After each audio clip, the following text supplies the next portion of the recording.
Hey there, I'm Ton Vin, and this is Seattle Eats, a food podcast from the Seattle Times and KUOW. We talk about pizza a lot on this show. But today, I want to tell you about something new happening in the Seattle scene. Fusion pizza. Imagine a naan-like crust topped with chicken and curry. Or Detroit-style pizza with beef bulgogi. Heck, there's even a Neapolitan pie topped with Seattle dog ingredients. Dozens of chefs are treating the dough as a canvas to create their own original pie. Some experimental pizzas are clever and tasty. Others, not so much. Today, I'll tell you about 8 fusion pizza you might want to try, and some you should avoid. And to top it off, we'll taste one of my favorites. You ready? Let's do this!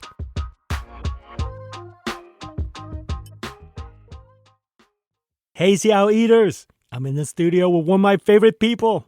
He's charming, he's handsome, he's talented, and by the way, he's my boss. So I mean every word of that. Seattle Times food editor Trevor Lenzmeier, welcome to the show. Ton, thanks for having me. So, if I may be so bold, what's your pizza cred? We got standards in here, I'll have you know.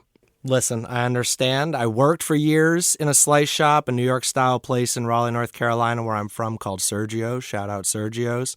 I've ran those pizzas myself. I've also eaten all over the states, not just in Seattle, but New York, Chicago, Boston. I've eaten pizza in Rome and Florence and Naples. I've got hot takes. I'm ready for this moment. I'm just happy to have you here. Okay, now you're just showing off. So what's behind the trend, Ton? Why is Fusion having such a moment on pizzas in Seattle right now? I think it's as easy as it's affordable and it's approachable. It's a high profit margin item. And you don't need a lot of real estate because it's a lot to-go orders, it's delivery. You don't need a big dining hall or dining room. So everyone is doing pizza. And that's a problem. Everyone's doing pizza. I think what we're seeing now is our landscape is just litter with pizza slices and pizza shops. And everyone's trying to evolve or branch out to have something different.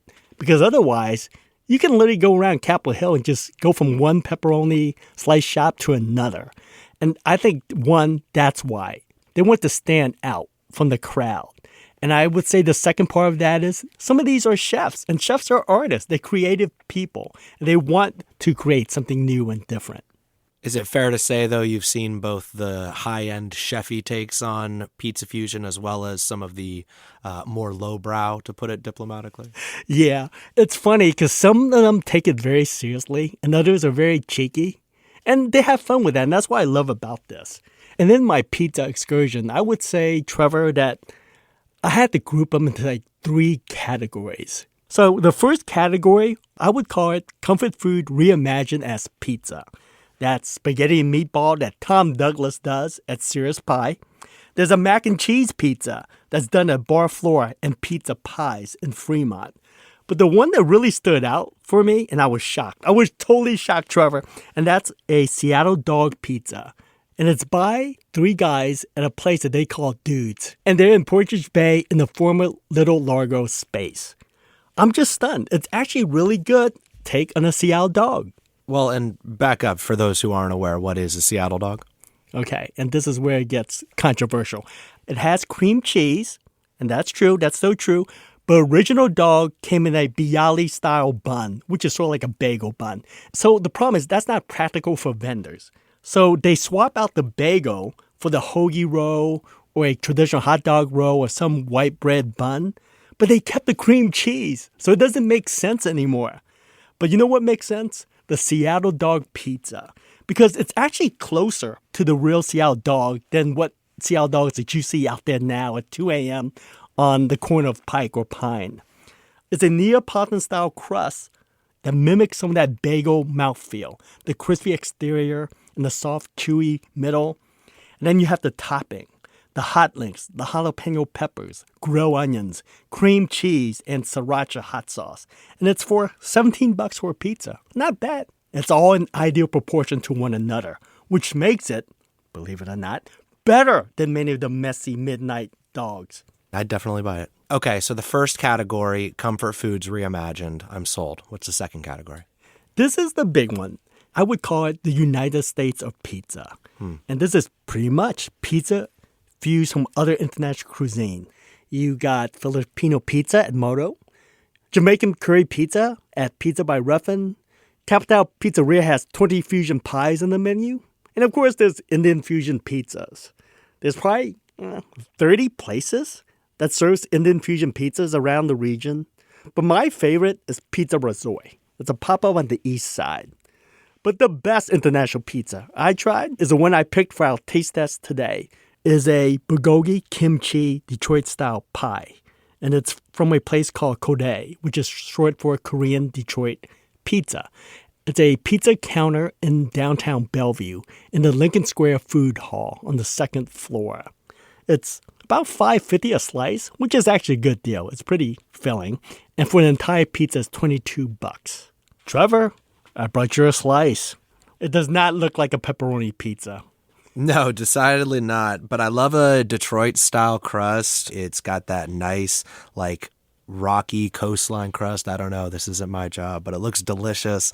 Really pretty bits of scallion on top with the kimchi and the bulgogi. It smells awesome. I'm ready.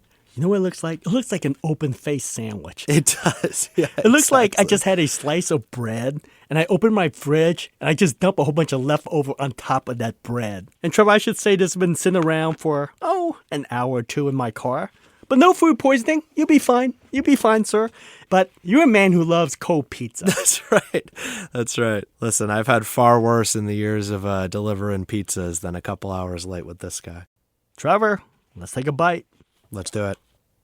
So I would say, because it was sitting in my car, the pizza is not as crispy, but you still get that sponginess. You still get that Detroit-style DNA. Totally. It's really good, even without the crispiness, which, the crispiness of the crust is maybe the best part of the Detroit-style pizza. And I'll tell you why I thought this works as a fusion pizza. Because if you look at the ingredients, it does not make sense. When you have a lot of strong personalities or a lot of alpha dogs at a party, you can just clash. That's what I thought was going to happen here. Because we have a lot of strong personalities as toppings. Pungent kimchi, spicy raw green onions, ribeye beef as topping. And it's ribeye that's been marinated in soy sauce, oyster sauce, rice wine, garlic, onion, and apple and pear juice. I'm looking, it's like, how is this possible that this could work?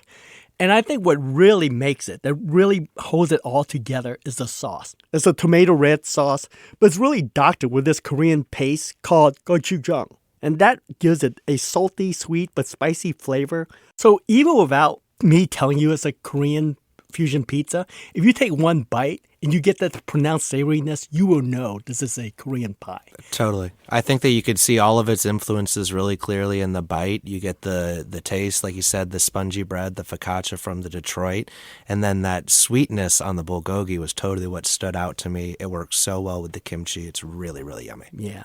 And I think with the crust, I would say that even though it's considered Detroit-style pie, the purists would say it's not really Detroit style. It's more Detroit inspired. A Detroit style pie is more a focaccia base. It's more fluffy, has some airiness. And this is dense. It's actually very bready. But you know what? You need that sturdy base since it's so top heavy and the toppings are so heavily seasoned. It wouldn't work well on a light or thin crust. It wouldn't hold up, like literally or figuratively. Totally. You've got like a half inch of toppings between the bulgogi and the kimchi just stacked on top there, and it works. It's really good, but you need a fortress. Yeah. And, the best part of a Detroit-style pizza are the crust. Totally. Or the caramelized cheese and crusting that edge. And it's funny because most people actually in America, they just work around the crust. They just leave the crust behind. For a Detroit-style pie, that's the best part of the pizza. You fight over the crust. Completely agree. And I am like a skeptic on crust generally. I have a bite. I want to know what it tastes like. And then its bones, I discard them. Totally opposite story with Detroit. Tan, this is awesome. And I know that you've reported in the past on Korean takes on pizza, Indian takes on pizza. And it seems like those two fusion genres in particular are huge. What's the reason for that? It's not just here, Trevor. They're just popular around the country and actually around North America. And it's even popular in India and in Korea.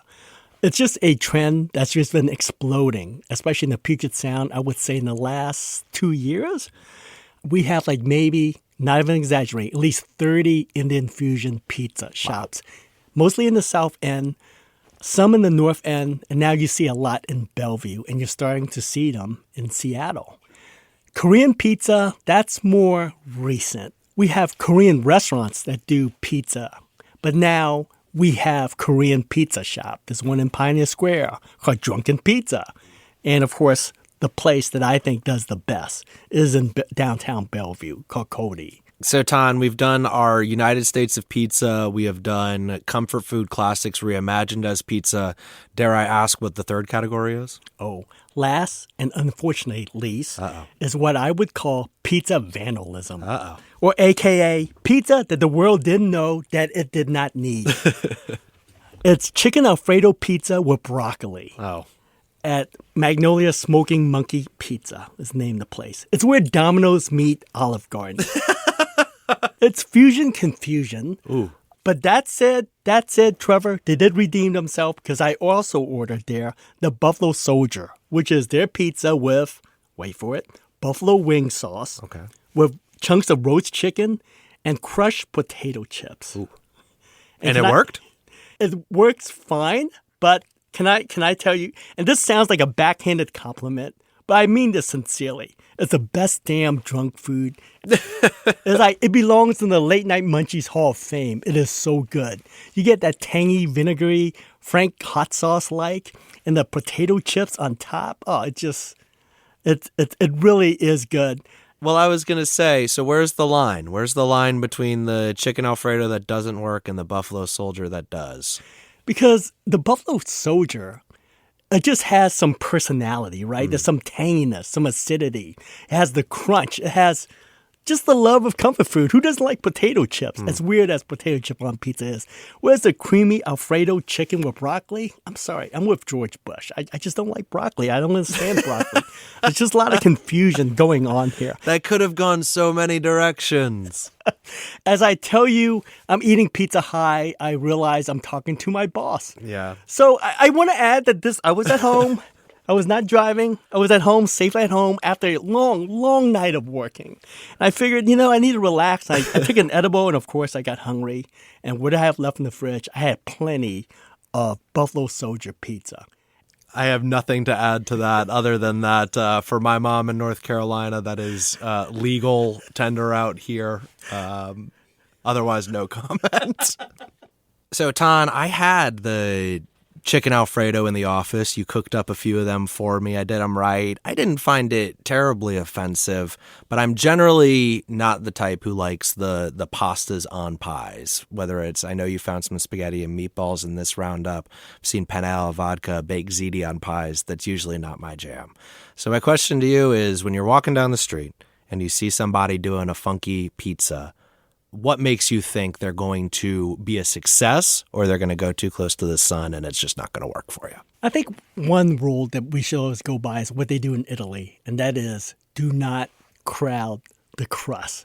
Just 1 to 2 toppings, maybe 3 at most, but that's trickier when it comes to fusion pizza. Because I think the mistake that people make is, let's say you do a butter chicken or a tandoori chicken, so they're thinking, hey, I'm going to take all the components of this butter chicken and tandoori chicken, I'm going to dump it right on top. I'm going to add the green peppers, the onions, and the ginger as if it was served with rice. You have to think that, hey, I'm taking some components of this comfort food and I'm trying to translate it as a pizza. And that's when it works. Trevor, thanks for going down this rabbit hole with me. It's been a pleasure, sir.